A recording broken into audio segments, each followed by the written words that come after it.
What I love about dentistry is how unique everybody's practices are. And what works for one person may not work for another, and what works for, somebody else may really work for me or may not, and that's okay. It's not like you have to go down this path, and that's awesome.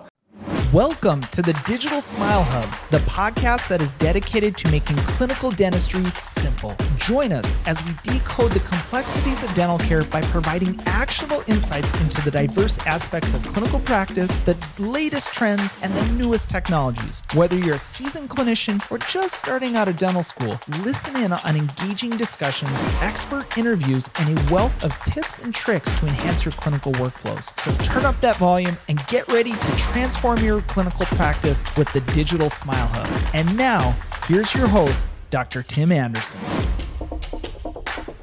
Welcome back, everybody. We're joined another week as promised. Like I said, we're getting back into this because I took a little break. We're coming back. I promise we're going to do more clinical dentistry. And that's exactly what we're doing this week. And I feel like every week I say, I'm really excited about talking about these topics. But this topic specifically, I get a little passionate about. I think you're going to see this. Normally, we really prep and dive into, these interviews. This interview is very much winging it because the guest that I'm bringing on, he's kind of like my brother from another mother in a weird way. Culturally and physically, we did not look the same, but I tell you guys, there's certain people you meet in your life that you're like, man, you get me, I get you, and it just works. And this is one of those individuals. But I'm excited because I want to talk about a clinical topic that I find interesting from a debate standpoint, but I also find so freaking frustrating. And that's the topic of what kind of crown are you going to do? And specifically what I mean by what kind of crown are you going to do is what are you going to make it out of? And what drives me crazy is dentists fall into black and white categories. Dentistry is so many shades of gray. And this is one of those topics that shockingly is very black and white for many of you. And what I'm hoping after tonight's interview is that you guys get to come by and start questioning why, which is a common theme on this podcast, why do I do this? Why do I pick Emax? Why do I pick Zirconia? Which Zirconia do I pick? Which glass ceramic should I pick? Should I pick a hybrid material? Should I pick a printed material? Should I pick a resin? There's all these different things that get me really excited. So back to my brother from another mother. I'm bringing to you guys, this is tonight's special, I'm bringing to you the one, the only, Arash Hosseini. Arash, dude, welcome to the podcast. I feel like you should have been on here in the beginning, but Here you are now. Let me just start with Happy Friday, first of all. It's a Friday for us. I don't know what it is for you guys, but for us, it is a If it's okay, is this allowed on your podcast? Can I crack one open real quick? For those of you that aren't watching the YouTube version of this or the video version of this, it's a lot more fun to watch us in person because there's just more dynamic versus listening in the car. But that being said, most of us listen to our podcast in the car, on the way to work, at work, in between patients, whatever. But yes, Arash has a beverage. I may or may not have a beverage. And no beverage. If your closed captioning is on while you're driving, it'll describe the beverage at hand. But the other thing that you'll notice is, the other thing you're going to notice is Arash is rocking a massive beard right now, which is unusual for me. Well oiled and groomed and conditioned. Is that so? You do that every year, or is this a new thing? Arash just got married, so is this a married thing? Now that you got married, you let it go. It's not the married thing. It's a Midwest thing, And you being a fellow Midwesterner, you're in Central Time. You're a Midwesterner, right? Absolutely. Yeah, North. Arash, where are you coming from, man? The proud suburbs of Chicago, Illinois, Gurnee, Illinois, right there on that Wisconsin-Illinois border. So we've got the same climate and stuff. Maybe you guys have it a little harsher, but I don't know. Come on, wintertime. I feel like you guys get a lot of snow, but it is way freaking. Our wind is harsh, and so this beard is wind protection. And so this season comes around, and I feel like shaving is the stupidest thing I could possibly do.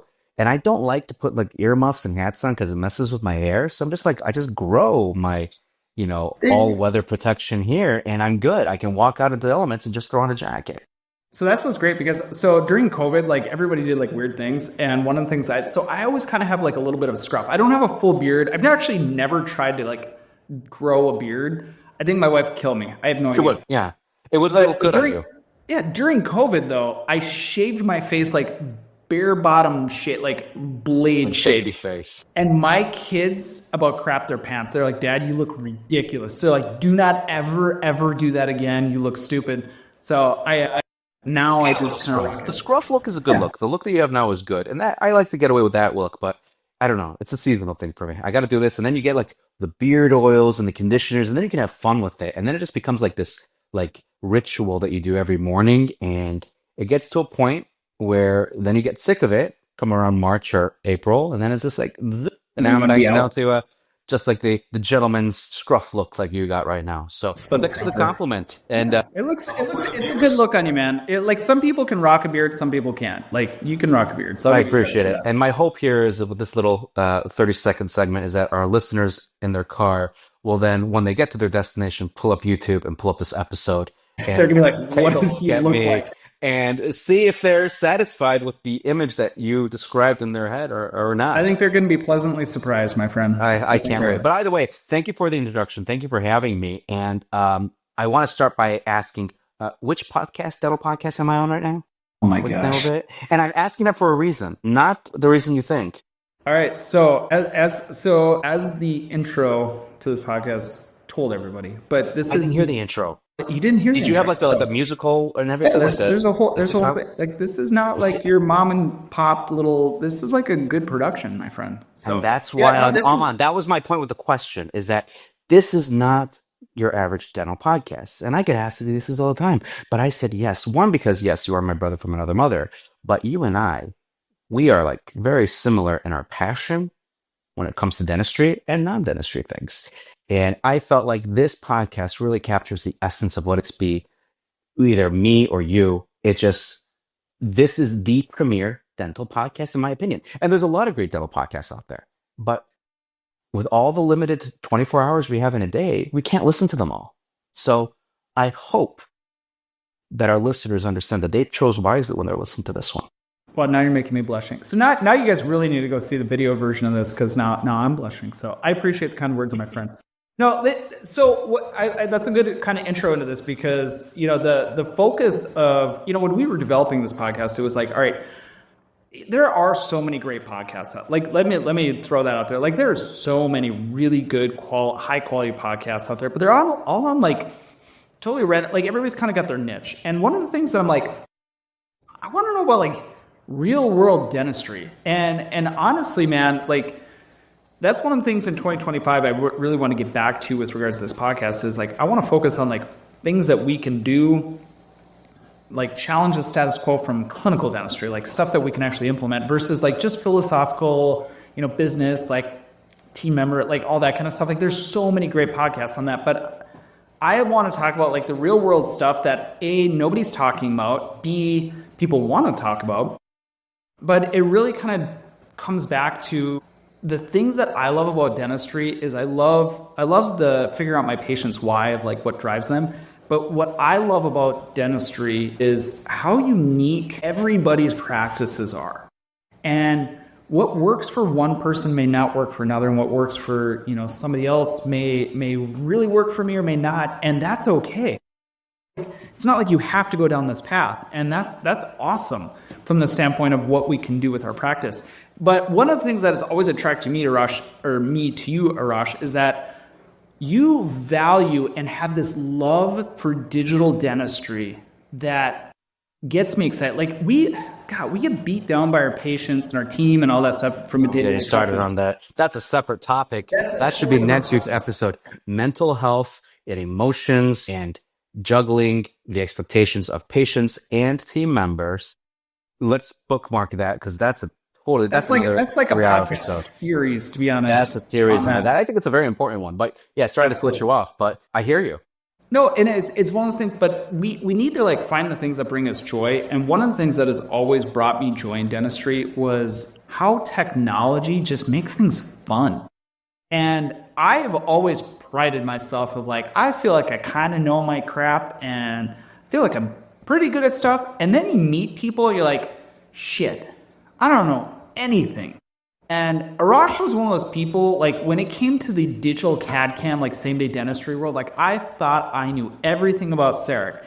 And then I talked to Arash, and he made me quickly realize that I need to start doing my homework and like take more CE and education, because I'm like, clearly he's operating at another level. And what's cool? No idea any of this. This is the first time I'm hearing this, so that true. is like a huge. I'll admit it, Because I look up to you, man. I look up to you. So to hear this around here.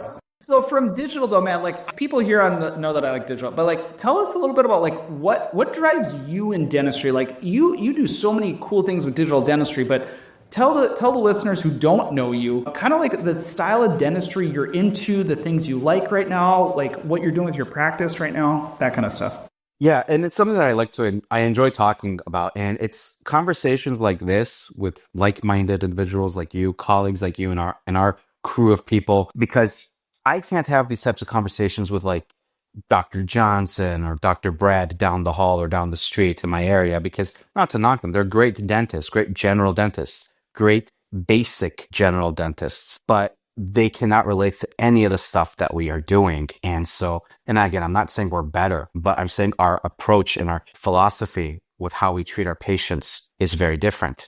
And I think I would start to answer your question by quoting my mentor, who was one of the earliest CEREC doctors in the 90s, Dr. Ira Shapira and Dr. Mark Amade. These two were like big on CEREC in the 90s and early 2000s. And so they had a huge influence on me in adopting CAD-CAM, to the point where I was that annoying dental student when I got into dental school that kept asking me, when are we learning CEREC? And I would get in trouble with the deans, and they'd be like, hey, shut up, kid. We don't talk about CEREC here. This is dental school. And I kept throwing like a fit about it. Like, no, we need to have this. And they finally like did like a little lunch and learn about it. My expectations of dentistry were set by trailblazers from the get-go. Dr. Shapiro has this quote, and I hope I say it right, but he would always say the difference between work and play is if you're having fun. Something like that. I'm paraphrasing, right? And so I never understood that until I actually started practicing, because I hated my first few years of practice. And it wasn't until I bit the bullet and took the plunge into Omnicam, CEREC Omnicam, that all of a sudden, like, I started having fun, and I started forgetting the pressures of being in network insurance. How much am I writing off? Can I afford to pay payroll this week? All those typical practice owner pressures that bring you down when you're on the patient and working. All of a sudden, like, you're having fun, right? What about it brought you fun? Like, 'cause here's the thing was like, CEREC, people get so hung up on like trying to replace the cost of their lab and all that crap, and it's not just like like what I want to. I feel like the people that really do well with implementing the workflow and the philosophy of CAD-CAM dentistry, honestly, will go back to like loving and having fun with it. So what about it was fun to you? Well, you and I are in the same age group. We're both millennials, and so I see how. All right, Arash, I'm going to ask how old are you? I'm 30. So, dude, I like saying I'm a millennial. I am like right on the border, depending on the demographic you look at. I'm 42, so you're still close enough. I'm close, but I still consider myself millennial. Yeah. Did you grow up playing Sega Genesis or Super Nintendo? I did. I did at my friend's house. That was too fancy for me. Did you have the Nintendo 64? Really? Dude, I had a Nintendo. Like Nintendo. By the way, Nintendo. we are the video game generation, is what I'm saying. Right? That is true. Not the dinosaurs of Atari. We are at like the golden age of video games, where we are either at our own homes or our friends. And I was the same way. It took us years before my dad finally caved and bought us a video game system, and it was Sega Genesis. Now, we were saying, Dad, we want Nintendo. And then we got a Sega Genesis. Did you play Sonic? Oh my gosh. So much Sonic the Hedgehog. But so here's the point here, is that whether you're Super NES, Sega Genesis, or Nintendo 64, our generation got into video games at their peak 3D graphics. And the reason why I bring this up is that in my teen years is when Super Mario 64 came out, and there was a part of Super Mario 64 in the intro page where you could like pull and drag and mutilate Mario's face on the N64. I remember that. And me and my brother would always mess around with that and make all these like goofy faces out of Mario. And it wasn't until like early in my CEREC journey when I'm doing a shaped circular 4-dimensional tool on a molar and moving some cusp around. I'm like, wait, why is this so familiar? What's happening? I know this. Deja vu. And I'm like, I've developed these skills when I was 12. This is N64 skills, and I'm making money off of it.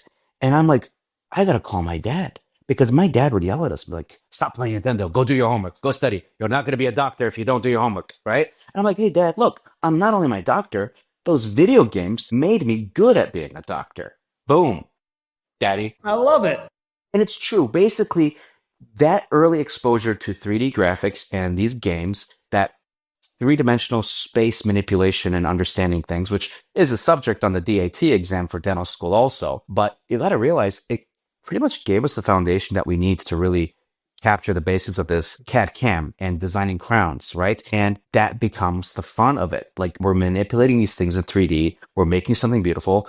In one scenario, you're saving the princess from Bowser. In another scenario, you're saving people from oral healthcare problems and plaque and decay. It all comes together. I'm never going to be able to look at another CEREC crown ever the same again. Never. Or any digital crown. I saved it for you. You did. I mean, I'm saving the princess. Like, I'm doing the world a service by doing this, and that's. I want you, the next time you see a crown, I want you to see that crown and be like, let's go. And this is why we had Arash on, because he gets it from the standpoint of that. No, but I love that you bring up the having fun, because God, you guys. What drives me crazy is the burnout rate, the stress that we deal with. Like, dentistry should be fun.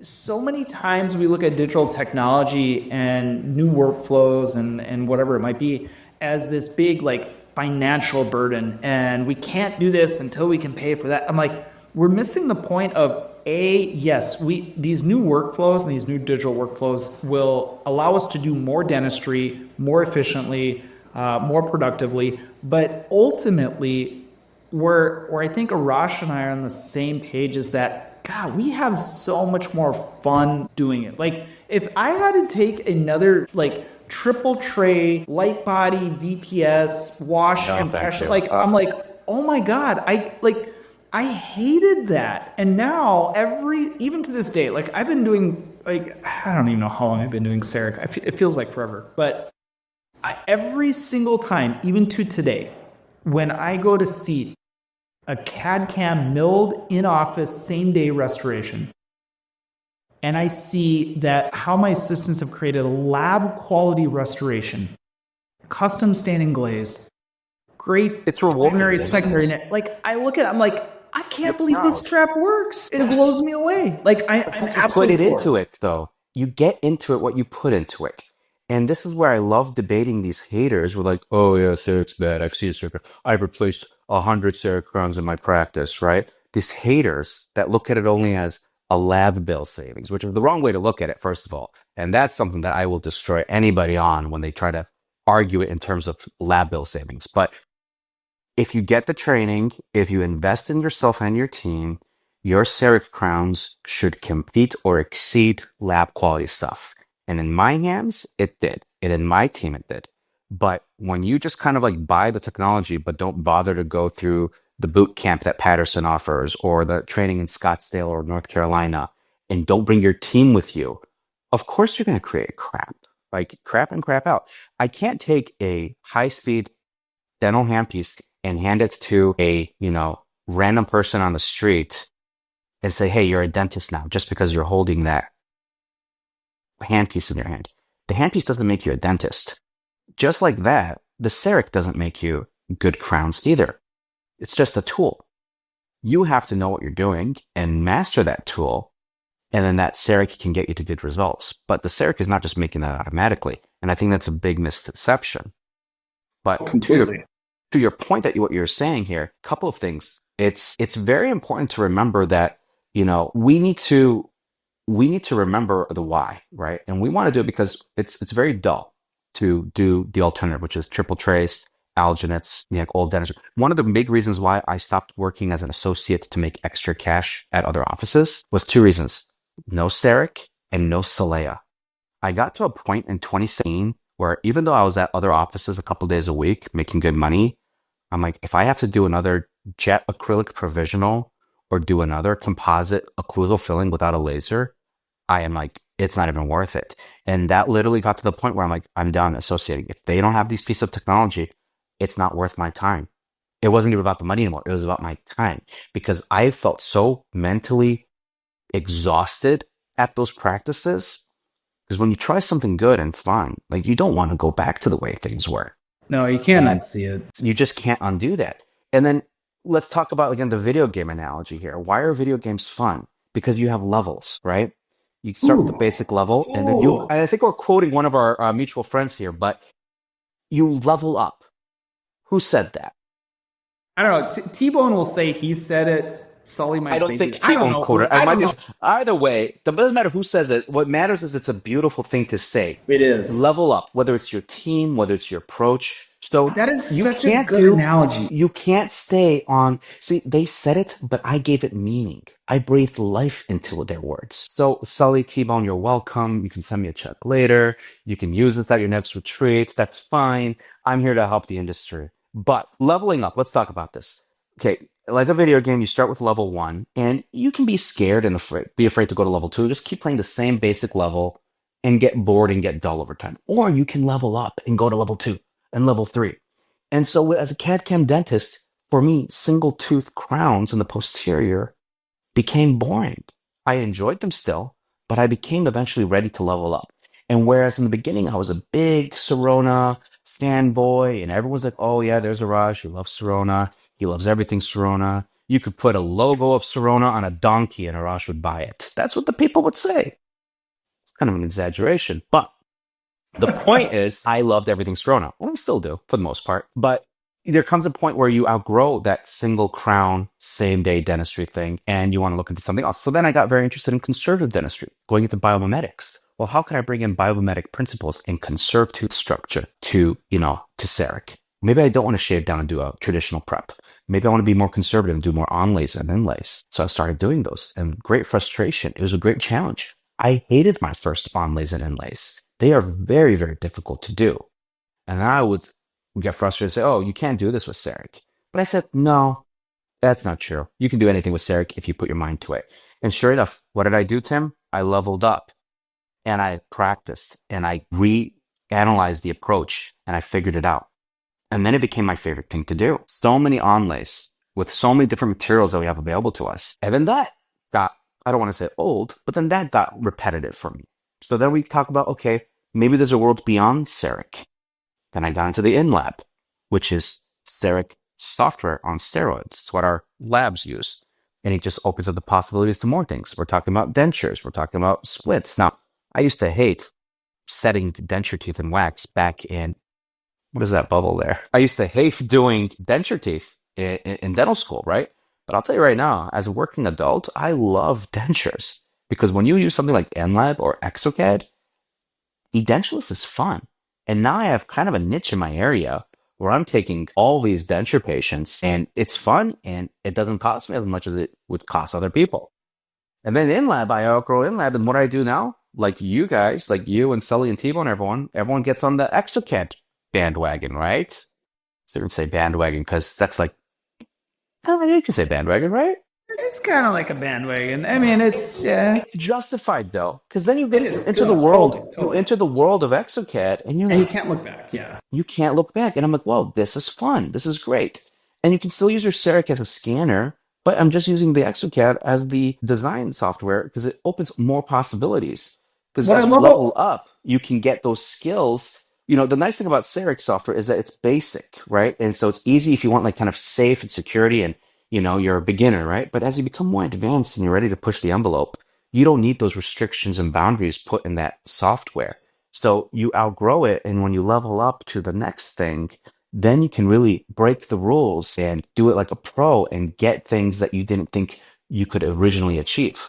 And Arash, what I think is so important for people to understand is that this didn't happen overnight, and this was a journey. And that's like, we so many times we look at Instagram and we see things, we're like, oh, we got to do this, we got to do that. And we don't realize the sweat equity of like learning the basics and leveling up. Like the process, like you can't like the whole video game thing, you can't just jump to the final level and think you're going to beat the boss. Like you got that would have been fun anyways. You got to earn it to appreciate it. And you need to go through some of these things because it all compounds.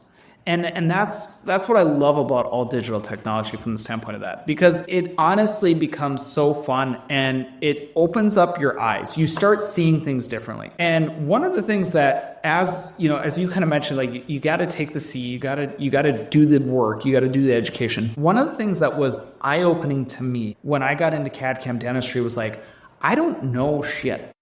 Like it was eye-opening. Like dental materials back in the day, like that was first year, for me at Minnesota, that was first year dental school. I didn't know anything. Like there was no context. Like honestly, dental materials should probably be taught in fourth year. Like when I actually kind of know what I'm doing, like there should be another, like dental materials 101 is freshman year, and then like D4 year, like that's when you do materials again, because I realized that I didn't know what I was doing. Like I would, like prior to CAD-CAM and digital technology, like I would prep a tooth and I was like a lot of people, I'd send it to the lab and I'd be like, porcelain crown, A2. We didn't know what the fuck we were doing, Tim. It's like, I forgot to ask you, can I swear on this podcast? well, we can't now. So. Am I going to get canceled? Well, you might not get canceled. You might not be invited back, but I hope I don't get canceled. Like, as long as the Apple Podcast doesn't kick me out, we're good. Well, as long as our Spotify's there's a bunch of Andrew dentists like us, I think we'll be fine. I think we're good. But one of the things that, kind of drove me to like, all right, some of the topics I want to talk about tonight is that as I was evaluating myself, as I was going through my own journey of leveling up, it was like, why am I picking the material I am? And as I talk to more and more clinicians, and as I've done trainings, whether it's Smile Design or CAD-CAM or whatever it is, it's very clear to me that with a lack of understanding of dental materials, most clinicians become very, very black and white. Yep. Meaning they fall into the category like you could literally, like, I kid you not. And you guys, as you're listening to this, I want you to reflect on yourself. Like if I would ask you right now, Dr. Jones, what kind of crown do you prefer to do? And if your answer is Emax, I want to hit you. And if your answer is Zirconia, I want to hit you. And if your answer is like a hybrid material, I want to hit, like the point is, like, so many of us pick a material either A, because our lab likes it, B, because it's what we've always done, or C, we really don't know. And the reason I would challenge is because I honestly believe, and I'll argue this with any material science person, that there is no one material that is best in the mouth for every single situation. All materials, for the most part, can be used if you honor their properties. And some materials are much better in certain situations. So I wanted, Arash, for you and I to kind of discuss, because you and I actually have a little bit of not a differing opinion. We just prefer different materials in certain situations. But I want to kind of talk about like why we pick the materials we pick and what indications would kind of like lean us towards that. And before you even mention the word Celtra Duo, we're going to wait on that one because I know you want to talk about that. And we will talk about that. But I want to hold you back on Celtra Duo. And you know me so well, I know. my brother. I know where we're going with this. But all right. It's a valid question. When you're prepping a tooth, honestly, talk to us about some of basically the indicators that would influence you on which material you're going to choose and why. Yeah, I think that's something that's like really overlooked and unappreciated. And then going back to the dental school thing, I would argue whether we were D1s and learning this stuff or D4s, we just wouldn't care back then. It's hard for dental schools to actually give a shit. Yeah, that's true. I'll tell you why. I can tell you right now, I am an absolute nerd when it comes to dental materials right now. Now, if you told dental student Arash about this, I'd be like, who's this guy? Who cares? Just make it white, right? But I think through experience, you have a little trial and error, you see what works and doesn't work, and you eventually, because at first it's just all marketing, right? Buy this, buy that. You got the rep coming in here. They don't know what they're talking about, but they're selling you on it as if they're a dentist. And we're naive and we listen because we trust the salespeople because we think they have some clinical background when they're just going off of some kind of script, right? But it isn't until you actually use that material in your hands that you see, okay, yeah, they're full of it, or no, this is fantastic and revolutionary. But when you're introduced to something new, it's just a name to begin with. You really need to try it out. Now, I'm not going to use any brand names to start like Emax because, quite honestly, Everclar's not paying me enough to drop their name. So I'm going to refer to it as their scientific name. We're talking about lithium disilicate here, right? And then we've got your lucite reinforced materials. You've got your feldspathics, right? You've got your virgilite reinforced lithium disilicate. You've got your nano lithium disilicate. You've got your lithium silicate, right? There's so many variations. You can see how this gets confusing for everybody. It gets very confusing, and they all come out white. They all come in shade A1 and A2 and B1. You can mill them all. They all come in block form. They all come in ingots that your lab can do. And again, your question is posed very well because it really comes down to the indication. You got to look at what's your clinical situation. Why do I want to use this material versus that material? You can't, just because you're a hammer, you can't treat everything as a nail, right? And that's where I share your passion for punching people when they answer that question. I do only zirconia, or oh, I do only Emax. No, because too many people just do zirconia for everything, and it's super annoying.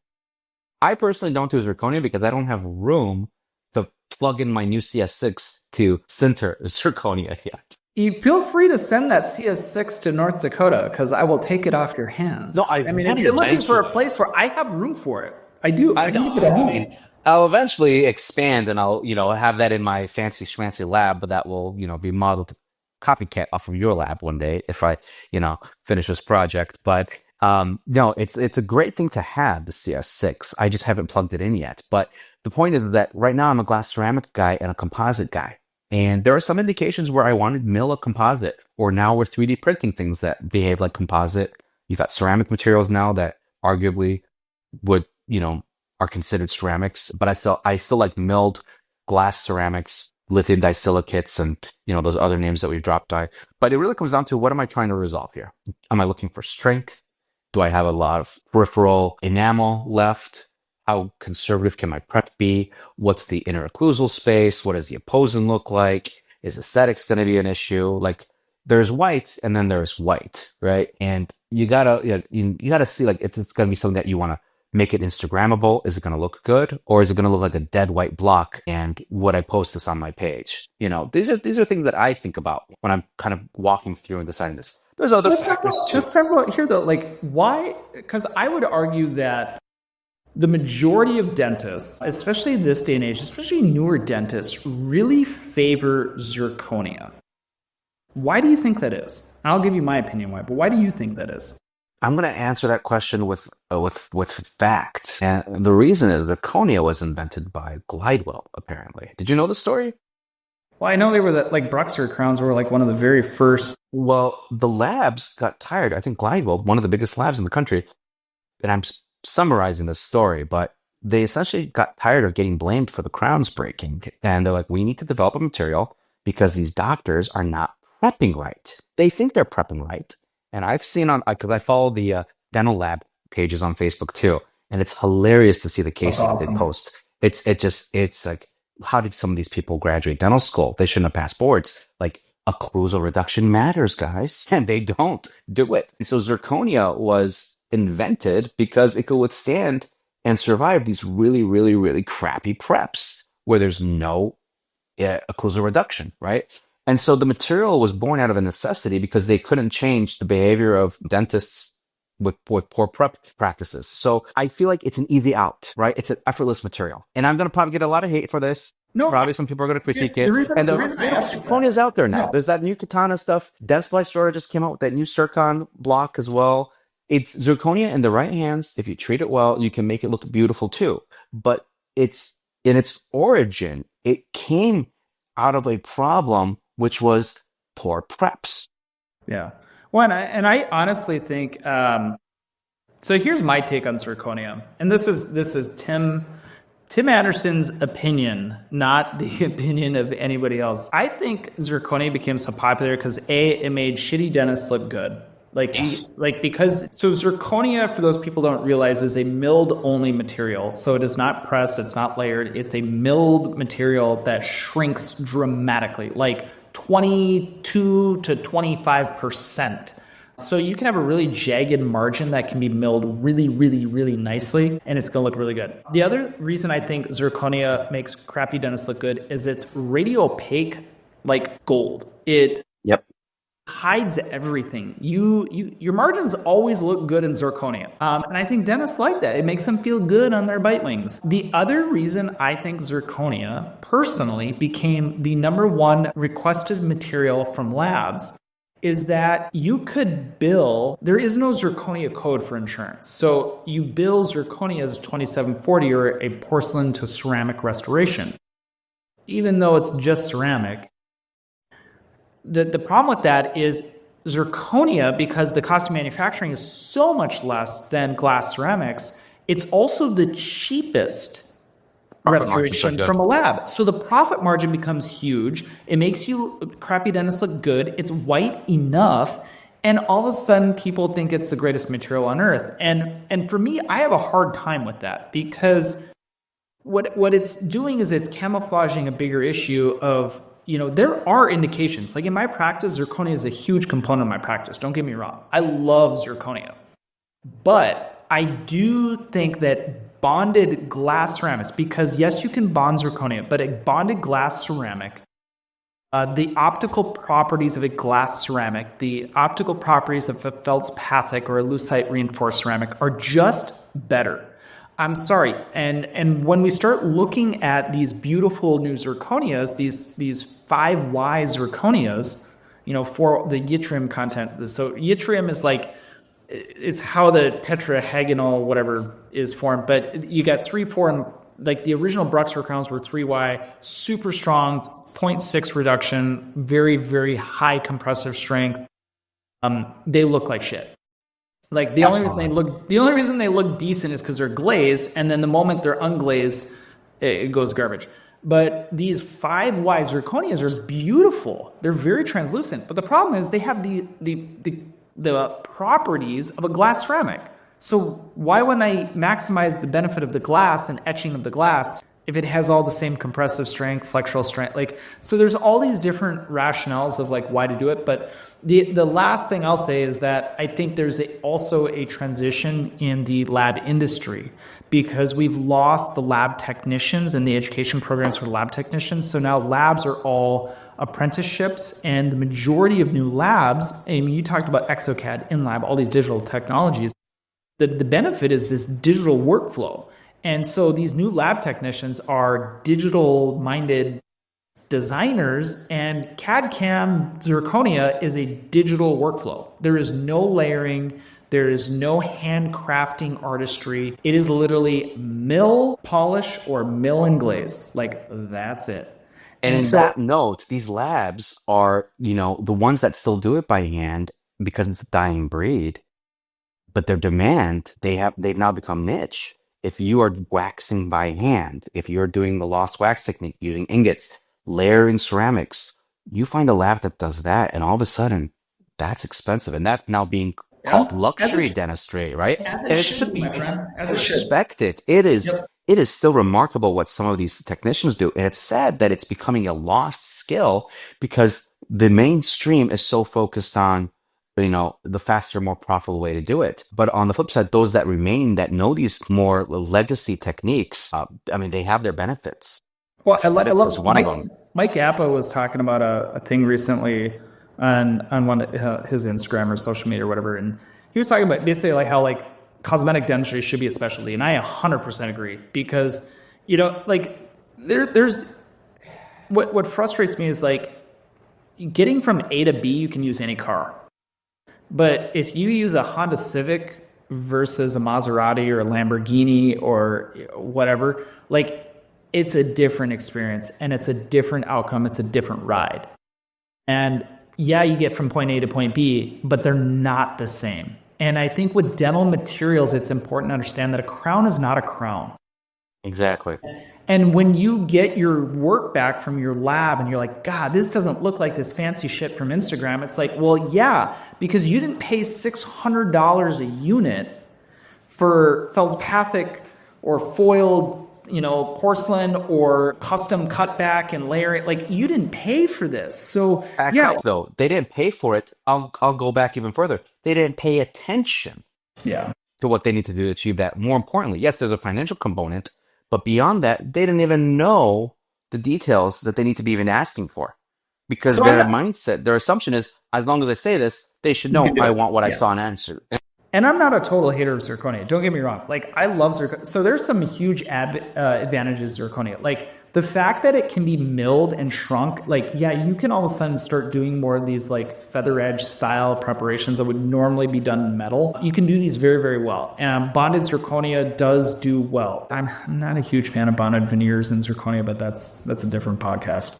And there's a whole bunch of debate about it on the Facebook groups that I don't think we are getting into that. No, and I love zirconia as an abutment material, like a custom abutment. I love it because you get the hemidesmosonal attachment. Like, polished zirconia is with implants. It's a totally different conversation with zirconia. But honestly, like, polished zirconia is the best restorative material that we have in dentistry. It's better than any of the porcelains. That being said, unpolished zirconia is the worst material that we have. It's like this catch-22 of like, what do you do? And honestly, like, I'll talk about my workflow here, Arash, and then you can kind of talk about yours. Like, when I'm looking at a case, before I start prepping this thing, honestly, the first thing that goes into my mind is, am I bonding this or am I luting this? And if I'm bonding this, that's dictated by enamel in my world. Like, if I can get solid enamel, I don't care if it's a second molar, I'm going to bond it, okay? Then the second criteria becomes, if I want to bond it, can I get isolation? And with our Soleas and our laser dentistry, like, I would argue that I had never found a tooth I couldn't bond to from an isolation standpoint. Like, never. With my technology. Like, the laser dentistry and like CO2 lasers and erbiums, I would argue also, there's nothing that I couldn't bond to. But ultimately, for me, the dictation is enamel. If I have an enamel ring, I want to be conservative and I can bond. But if I don't, and I'm, it's recurrent decay, it's root caries, and I'm down in no man's land, and I'm going to lute, then I personally like the mechanical and physical properties of zirconia from the standpoint of how the tissue loves polished zirconia, how I can keep it super conservative as long as I have a ferrule of 4 millimeters. Those are the types of decision tree that I go into before I prep. So that's the thing that kills me. And this is going to be my soapbox tonight. And then I'll get off and I'll let you talk to Rosh. That when we have clinicians that prep the tooth first and then try to decide what restoration we want to do. Like, for me, it kills me because if, like, you can't do that. You have to know where you're going. You should never touch a tooth unless you know exactly what restorative material you're prepping for. You should know the material requirements of that material. How much occlusal reduction, how much axial reduction, how is it processed, how is it fired, can it be glazed, should it be polished, like all these things. Like, you need to know these things before you ever touch a tooth. You should never go into it first. So for me, I'm like, there are a lot of indications where I like zirconia. There are a lot of indications where I like Emax, or like you said, lithium disilicate. The problem in my practice is lithium disilicate in my world is a milled restoration. And the worst material to mill is lithium disilicate. Why? Because it's so freaking brittle, it chips. So on the margins. It chips on the margins. So you're talking about marginal integrity. Yeah. So and then you have to compensate for that. But you're right. That's one of the biggest challenges. So for me, like, when I start looking at some of my anterior work, like, everybody's like, Emax. I'm like, don't get me wrong, I love Emax. But I also love a lot of other, like, my favorite material on the planet, without a doubt, there's not a material I like better. I love Empress multi restorations. The old school Empress multi, that block it's beautiful. Radiant is beautiful. Every single veneer I do is in that. It is gorgeous. And if it is bonded to enamel, it is just as strong as Emax. Because guys, when you look at the SEM studies of like when Emax and these materials debond, if it's to enamel, guess what shears away? The enamel, not the restoration. So it's one of those situations where I love all these other materials, but so many times we're like, I'm an Emax guy, so I'm just going to. You know where the B from Emax came from, right? I don't. It came from Empress. It's Empress Max. You guys, I feel like, you know what? Now that you say that, I have. Because I'm a dental material nerd. It was meant to be the replacement, but chemically speaking, lithium disilicate is not the same as lucite reinforced glass ceramic, which is what Empress is. Empress, which is, it's a lot weaker. It's different optical properties. Totally different. But you're absolutely right. And I was actually going to play devil's advocate. Let's do it. You're bringing up, now if we were back in the 1990s or early 2000s, the debate wouldn't be Zirconia versus Emax. So the debate would be Empress versus Trilux or Vita Mark II. Vita Mark II is Trilux Forte, is Trilux. So Trilux and Trilux Forte, that is also another beautiful one of my favorites. One of my favorite veneer cases from earlier in my career was a Trilux Forte. And then I had like all these like Vita Mark II blocks that I got for free in my CEREC kit package. And, you know, one of my mentors was like, oh yeah, it's the same thing. It's literally the same thing. It's just not layered. And so I started playing around with that stuff. And I'm like, oh damn, this stuff is beautiful. And there was a convenience for it. So nice. And the convenience of why it was popular, I mean, my mentors that I was talking about, that's all they did. That was their bread and butter, Vita Mark II. And then, you know, when I would shadow them, we would see them in recall and stuff. And like, they still look nice. And they would share the pictures with me and say, look, this was like, we did this back in 2004. I'm like, you're kidding me. It's absolutely beautiful. And I'm sure some listeners out there, I don't know if, you know, that age group would listen to podcasts, but just kidding. You gotta be careful. I'm going to get like messages now. Mark II is a really, really nice material, and it doesn't get the love and attention it deserves because Emax was so brutally successful that it basically took over the market when it comes to glass ceramics. But I would say that there are cases where it's justified to use some of these materials, like Empress also doesn't get a lot of love. But you know where it does? These South American offices, the doctors, these Brazilians and Venezuelans and the Chileans with these amazing Instagram pages. I feel like 90% of the cases they post are Trilux Forte or Empress Multi. And they do amazing veneer work with it. We're talking 610 unit type cases. They're posting. It's like the gold standard down there. And maybe that's probably, that market is what's keeping the stuff from getting discontinued. It's very, very popular. I love it. I'm going to tell you, man, it has got to be one of my, the Trilux Forte and the Empress materials. Like, I just love them. They're such good materials. Yeah. All right. The next material I want to talk about before, because I noticed when I open this next can of worms, I know it's going to last some, so we're going to save it for the last 10 minutes. But the other materials that I also love are my hybrid materials. And what's challenging me on those is that my hybrid materials are basically like, it's a composite block that has ceramic filler in it. I mean, at the end of the day, it's composite. It's just, it polishes better. It's a little stronger, but it's really composite. Listeners, can you just name some brand names that you would consider as a hybrid material? My favorite hybrid material is Cerasmart by GC. Like, I love that block. It polishes so beautifully. From a true composite block, I love Ivoclar's TetraCAD. That was another great material ever that's non-ceramic. I cannot talk about enough about how much I absolutely love Tetric CAD. And that allows me to do MOD composites without the stupid banded wedge. I can still build the patient as a composite if I wanted to. And it just looks so much more beautiful than any handmade composite that I could do. But you know what's interesting? That is so amazing. I don't use it anymore. Same. Because it's been replaced. By 3D printing.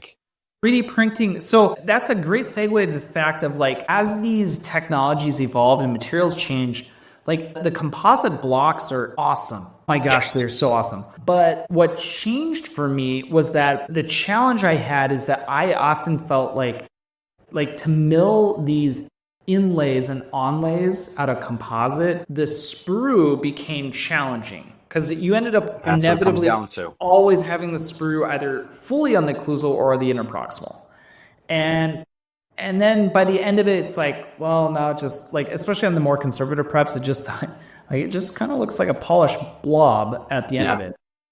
What changed process of manufacturing it makes it and it's just one of the downsides of additive reductive manufacturing. What changed things was additive manufacturing and 3D printing, specifically when Sprint Ray came out with their ceramic crown resin, which was over 50% ceramic resin. And they were really pushing this as like a crown replacement and all that. But where I saw this as like an amazing material was like, oh my gosh, this is now my go-to inlay-onlay material because it's literally print and polish.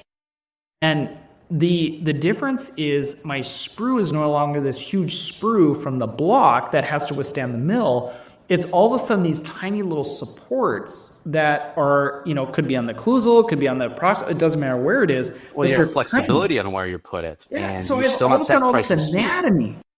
Yes. The other thing is, because it's additive manufacturing, you don't have the concept of overmilling, which is when the burr you're limited based on the burr size of your mill. So like either the veneers become an issue. Yeah. So if you don't have a pristine prep, with again, the majority of dentists, if you're not digital especially, you don't see your preps. I think with our scanners, we were able to critique our preps and make them cleaner or smoother. But even then, we'll have some imperfections, and those imperfections can become costly milling wise. Undercuts become very difficult to navigate. So by printing them, like you said, we have a lot more flexibility in the angulation of how these are printed layer by layer, but we're able to fit things in tighter spaces. So true. Are you printing? Are you using like ceramic crown resin for a lot of your I think it's one of the reasons which you didn't realize, but the reason I'm on this podcast right now is that you and I are on the same page on this topic. I think that's what it came down to. I have 3 CEREC mills because I used to do quadrant dentistry. Even when it came down to composites, I would mill them and have 3 mills going at the same time. Sprint Ray changed that. And now with the Midas, which is a restorative only mini printer there, I have not milled any composites in at least over a year now. And yes, I loved the optical properties and the aesthetics of that material when it was milled. But the convenience that you pointed out, the sprue positioning, the ability to print multiple restorations, like I can print onlay or inlay, or I can print 15 of them. It's the same amount of time. And so that all of a sudden shifted my decision-making tree because I'm like, okay, does this patient want to be here as long as possible? Even with 3 mills, if I was going to do, a full upper arch or 2 quadrants of MODs, you're still going to be here for a significant amount of time. And then you're putzing around with sprues, and then eventually you're going to overdo it and have an open contact. And that's going to be like killer. Yeah. But then you're printing all of these, all of a sudden your contacts are just beautiful. Now, there is a trade-off. And as amazing as the material is, and you can make it look gorgeous, it still doesn't polish like Tetric would. No. But I agree. I have hope. I have hope here because, again, Sprint Ray is a trailblazer and an innovator in the market, in the field. They are putting so much in R&D. In this new partnership that they have with Ivoclar, which is not a secret, that's out in the open now. With Ivoclar's credibility in the dental material field and Sprint Ray on the hardware side, this is something that excites me so much. And if you remember, awesome.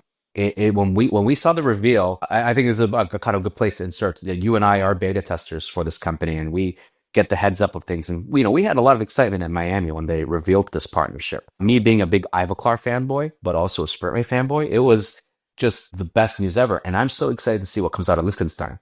Because if they can come out with a printable Tetric, it's game over. Yeah. It's game over for these bitches. So for me, I'm waiting for the printable Empress. But yes, the Tetric is also amazing. Yeah, the printable Emax is another thing that everyone's waiting on. But that'll be... We'll do it. So what I think, so the other big elephant in the room with regards to a lot of this digital workflow is like, they're like, oh yeah, I hear you talk about like, you scan your restorations, then you print them, but how the hell do you get there? And one of the things that Arash and I have to our disposal is we have both the ability to either scan it, send it to ExoCAD, design in ExoCAD. That's one workflow. The downside for me in my office with that workflow is that means that Tim is designing because my team member, I only have one computer with ExoCAD, and so it's like it's my computer, so it doesn't work really well. The workflow that we usually do is we design it on the CEREC as if we were going to mill it. The difference is we send the file to InLab, which Arash was alluding to is like this lab version of CEREC. It unlocks CEREC. Yeah, and what we can do with InLab is we can export the STL, the file of the restoration, to print. So that, for me, unlocked the opportunity, like my team members can design all the crap, design the whole quadrant of the whole mouth, and then we just export it and then they print it. Where I get really excited is that, SprintRay has had their AI, it's through 3Shape, but it's their AI 3i. Not anymore. 3Shape's Automate, but their AI crown design. What's coming here though is their inlay-onlay AI design. And that changes everything because now we can scan and walk away. And then all our team members have to do is upload, marginate, or verify the margin. And with inlays and onlays, there's really not a lot of AI design that goes on. I mean, the contact is what it is, and the occlusion is what it is based on the margins are where they are. And you move forward and you hit print. So for me, I get so excited about how AI is going to implement or integrate into the inlay-onlay workflow with the Midas. Oh, I'm so excited. The current crown, I'm like, it is what it is. I don't love it. I would still rather use my CEREC or my mills to mill a glass ceramic. But holy crap, inlays and onlays, give me 3D printed restorations all day, every day. Like, and that's coming from a guy who loved GC's Cerasmart, but give me a material that's similar to GC's Cerasmart and it's going to come. I promise you it's going to come soon. And when it comes, it's going to be revolutionary. But this AI is really exciting. And I know it's kind of like a buzzword right now, and it's like the talk of the town, and everyone talks about it in every industry. I'm really big on AI. I use ChatGPT, Google Gemini, and Microsoft Copilot almost daily in my practice, from everything from medical billing soap notes to coming up with forms and optimizing things. Like, I utilize AI all the time. So now when we take something that I really, really get excited about and apply it to the other thing that I'm excited about, it's like merging two of my favorite things. So AI and CAD-CAM dentistry. So you got to understand that when I see people like Mark, who is the head of spearheading the development of SprintRay's AI solution for this restoration, gets so passionate about this, and he will send and share all these like teasers of stuff like, oh, look at this big breakthrough. We got this. It's coming. So that inlay-onlay design is going to be such a big deal, and it's going to really, really streamline our process, where we're going to look back at this in 2028 and be like, can you believe that back in 2025 and 2024, we used to like sit in our offices and click and move the mouse around and design contacts? Like, we were so lame back then. It's going to happen. You got to remember, before that, we did it by wax. We did it by wax. So, or even before that, we would send it out to a lab to do it for us. And we'd have to wait 2 weeks for it.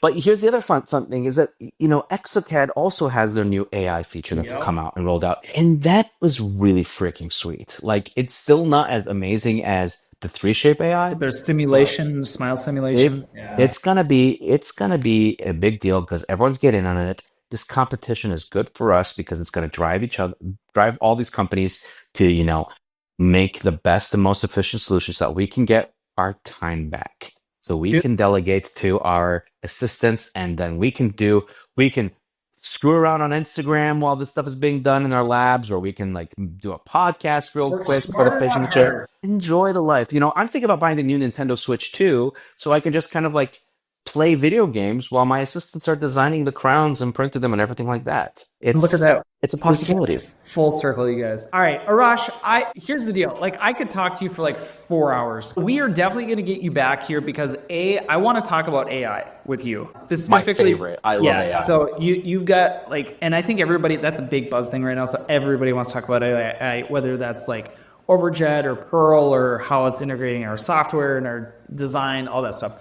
The other thing, I specifically did not discuss the elephant in the room, which I'm going to give a little teaser is Arash is a huge lover and believer in Seltzer Do-Over or Seltzer Duo, and we are going to discuss that on another episode because Seltzer Duo gets its own episode? It might need its own episode because that is such a polarizing conversation So for many. polarizing in the CAD-CAM world, and I'll kind of hold back because I was excited to talk about it, but I know. we're giving it its own We're going to do it episode. again. No, we're going to have you back here in a couple weeks. So for Can't everybody, wait. like, I hope you can see how like Arash and I just love these topics. And it's so important because like dental materials do impact our everyday workflows, the outcomes that we have, the clinical outcomes, how our team members integrate into our workflows, all of these things, the whole thing from leveling up and enjoying what you're doing, the whole Nintendo and situations. So I hope you guys enjoyed this as much as I did. I loved it. Arash, dude, you are, like I said, you're my brother from another mother, dude. I love you, man. Thank you so much for coming on. This was fun. This was great. We're going to get you back I can't on. wait for the next one.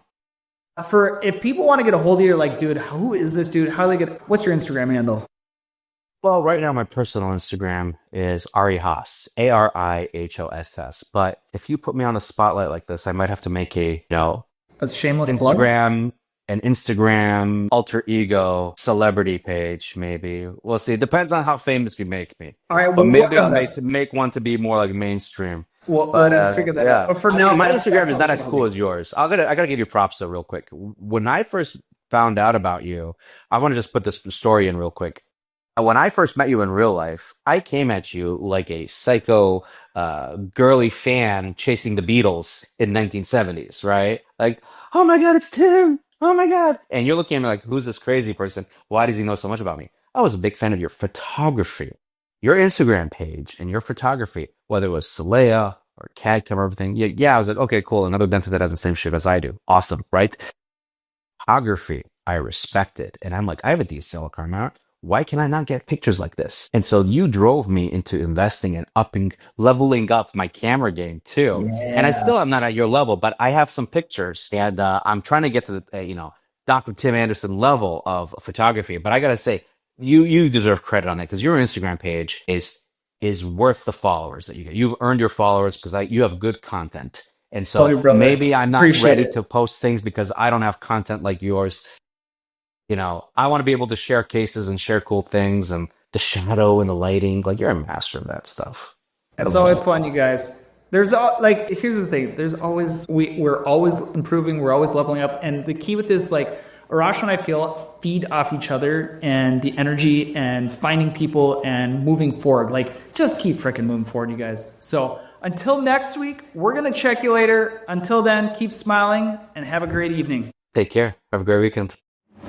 If you enjoyed this episode, be sure to subscribe so you get notified when all the new content is released. And don't forget to rate, review, and share this podcast with all your friends and colleagues. For more information about all things happening within the 3D Dentist family, follow us at www.3d-dentist.com. Thanks for listening, and I hope you are leaving with new insights to help transform and level up your practice. Until next time, keep smiling.